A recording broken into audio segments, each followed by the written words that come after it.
नहमदहु व नुसल्ली अला रसूलिहिल करीम अम्मा बाद फ़ऊज़ बिल्लाहि मिनश शैतानिर रजीम बिस्मिल्लाहिर रहमानिर रहीम। अल्लाह ताला कुरान पाक में फरमाते हैं फी कुलूबिहिम मरज़ुन, उनके दिलों में मर्ज है। हाज़रीन व नाज़रीन, अजीज हुक्मा, अतीबी तुलमा, ये बात जहन में रखें, मर्ज चाहे रूहानी हो चाहे जिस्मानी हो, उसका तवल्लुक जो है वो दिल से जरूर है। अल्लाह के नबी सल्लल्लाहु अलैहि वसल्लम ने फरमाया कि अगर आपका दिल और आपकी जबान आपके काबू में है तो आप बहुत सारी बुराइयों से बच सकते हैं। जितने फसादात होते हैं उसमें दिल और जबान को बहुत अमल दखल है। तो जबान का तवल्लुक भी उस रात से है, अरादी हरकत से है। दिल क्योंकि खून को पंप करता है, दिल में से खून गुजरता है। जब हमने दिल को हिकमत की नजर से देखा तो इसमें खून पाया। अब खून पे रिसर्च की गई, उसको जांचा गया, उसको देखा गया तो वो 3 चीजों का मरकब मिला। नंबर 1 बलगम, number 2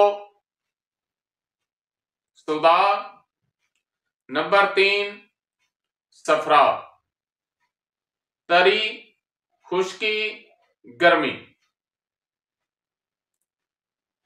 nervous system, nervous tissue, muscular tissue और एपिथल टिश्यू, ये 3 चीजें खून में पाई जाती हैं। जब इसका एक लेवल रहता है, हर चीज इक्वल होती है, उम्र के लिहाज से जिसको तरी की जरूरत है, जिसको सफरा की जरूरत है, जिसको सुदा की जरूरत है, जितनी अल्लाह पाक ने उसकी मकदार रखी हुई है, जब वो अपने इत्दाल में रहता है तो वो तंदुरुस्त और तवाना रहता है।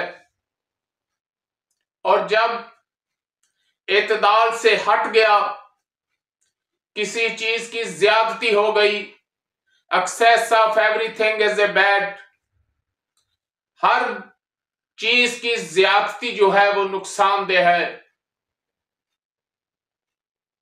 तो दोस्तों, जब हमने सिर्फ तरी चीजें खानी शुरू कर दी,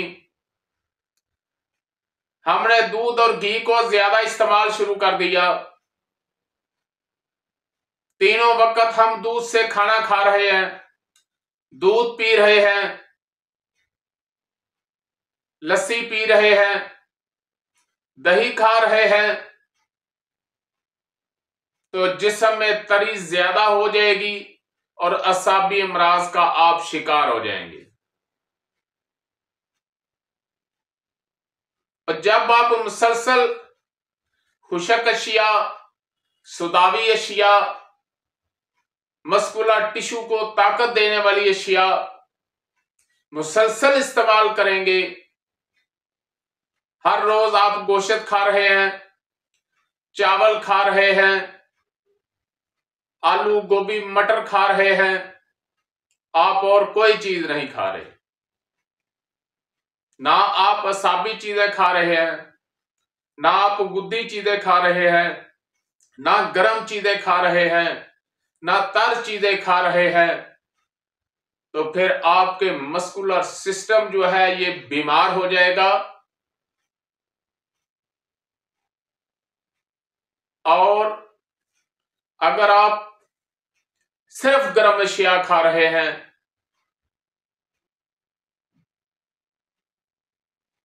देसी मुर्ग खा रहे हैं, परिंदों का गोश्त खा रहे हैं, घी का आप ज्यादा इस्तेमाल कर रहे हैं, तो फिर आपके जिस्म में हरारत जो है वो ज्यादा हो जाएगी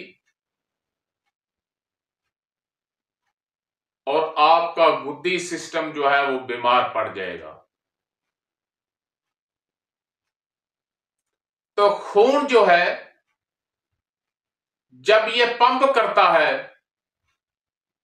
तो नब्ज चलती है, तो नब्ज से हम देखते हैं कि ये जो नब्ज है ये क्या चीज शो कर रही है, किस चीज का इजहार कर रही है।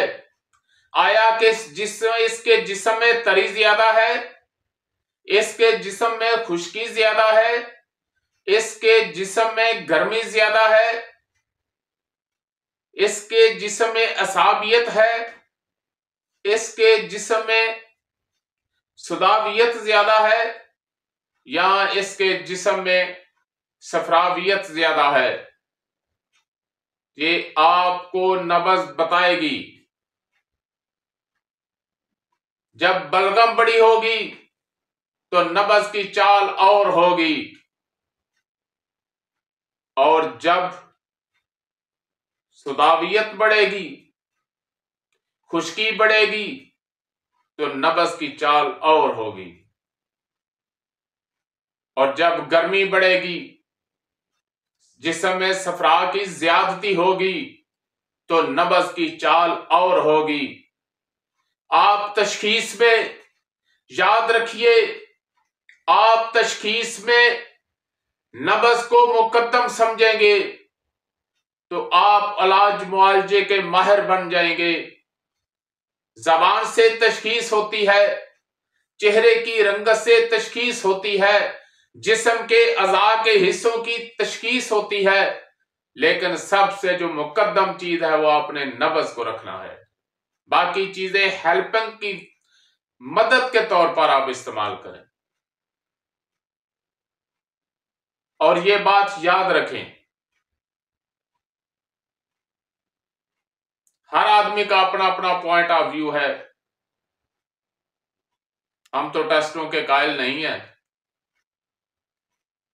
हाँ, किसी को मुतमिन करने के लिए, किसी के दिलजोई के लिए कराना चाहते हैं तो आप करवा सकते हैं, लेकिन एक बात ज़हन में रखें, दौरे हाजिर में जबकि महंगाई इन 6 माह में या कम से कम 1 साल में डबल हो गई है, मुझे बताएं आप जो मजदूर हैं, जो तनख्वाह दर तबका है, जो मजदूर तबका है, क्या उनकी आमदन डबल हुई है?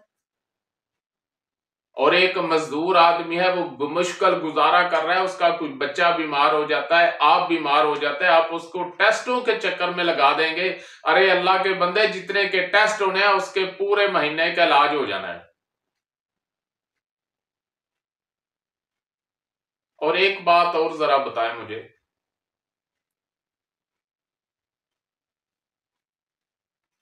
टेस्ट एलोपैथी वाले करते हैं।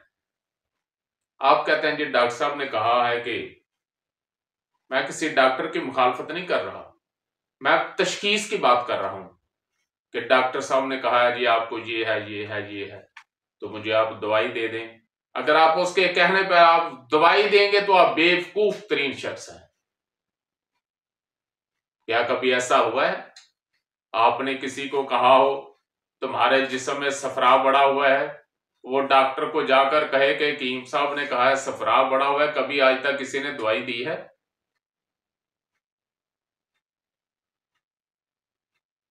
आपने पेशे से, अपने पेशे का एहतराम करें और बेलौस खिदमत करें। इसके तकद्दस को जारी व सारी रखें, इसको पमाल न करें। एक वक्त था कि इस तिब का बोलबाला राजों महाराजाओं को दरबारों में होता था। अगर आज भी अपने पेशे से आप मुखलस हो जाएं तो आज भी आप इस पेशे में तरक्की कर सकते हैं। अल्लाह के फजल से बहुत से मरीज देखे हैं जिनको हुक्मात से उनकी बीमारियां जो हैं वो दूर हो रही हैं, उनको शफा मिल रही है। शफा देने वाली जात तो अल्लाह की है, लेकिन ये आपके पास एक कानून तिब मौजूद है, एक फितरत का कानून मौजूद है। और ये बात याद रखें, फितरत कभी नहीं बदलती। जहान अकबर हो या जहान असगर हो, फितरत अपनी जगह बरकरार रहती है। जब गर्मी होती है, गर्मी अपनी शिद्दत को पहुंचती है, तो हम क्या करते हैं? अल्लाह से बारिश मांगते हैं। जब बारिश होती है, गर्मी का जोर कम हो जाता है। ये पंखा गर्मी का इलाज नहीं है, हवा गर्मी का इलाज नहीं है। हवा का मिजाज खुशक है और खुश्की तरी को हजम करती है। ये तो आपके पसीने को खुशक कर रहा है पंखा, दर्जा हरारत कम नहीं कर रहा। आपको जो पसीना आ रहा है उसको खुशक कर रहा है। तो तरी का इलाज खुश्की से, खुश्की का गर्मी से और गर्मी का तरी से। सर्दियों में खुश्की बढ़ती है और आप उसको दूर करने के लिए आग, हीटर, बिस्तरा, आप गर्म कपड़े, ताकि हमारा जो टेम्परेचर है वो कम ना हो।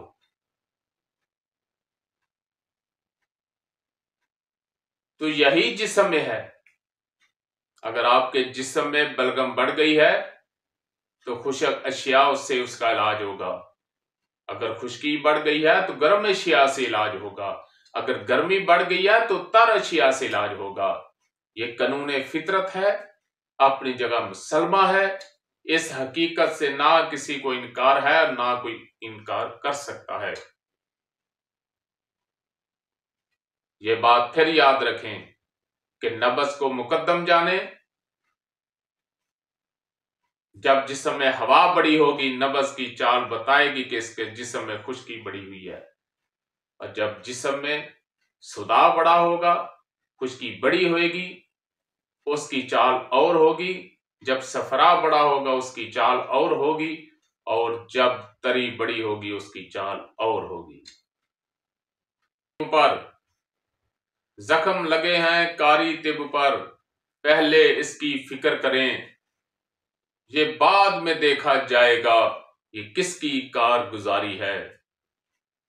इस राह से गुजरे हैं कुछ राह पर भी, कुछ राहज़र भी, नक्शे कदम पहचान के धरना ये आपकी जिम्मेदारी है।